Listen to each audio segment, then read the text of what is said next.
ગૌણ સેવા પસંદગી મંડળે ભરતીની બેઠકોમાં વધારો કર્યો છે। જુનિયર ક્લાર્કની 898 બેઠકોનો વધારો કરાયો છે। 2018ના બદલે જુનિયર ક્લાર્કની 2916 બેઠકોની ભરતી થશે। ગૌણ સેવા પસંદગી મંડળ વિવિધ સંવર્ગની 5202 બેઠકોની ભરતી કરી રહ્યું છે।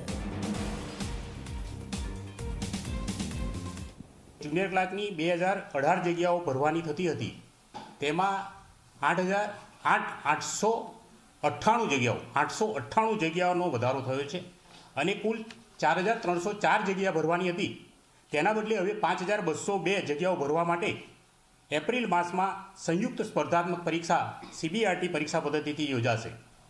મંડળ આ પરીક્ષા સંપૂર્ણપણે પારદર્શક અને તટસ્થ રીતે ભરતી કરવા માટે કટિબદ્ધ છે। ફોર્મ ભરવાની શરૂઆત 4 જાન્યુઆરીથી કરી દેવામાં આવેલી છે અને 31 જાન્યુઆરી પ્રથમ જાહેરાતથી જ અમે નક્કી કરેલી છે। 31 જાન્યુઆરીના રોજ એક અંતિમ તિથિ છે અને રાત્રિના 12 વાગ્યા સુધી ઉમેદવાર ફોર્મ ભરી શકે છે।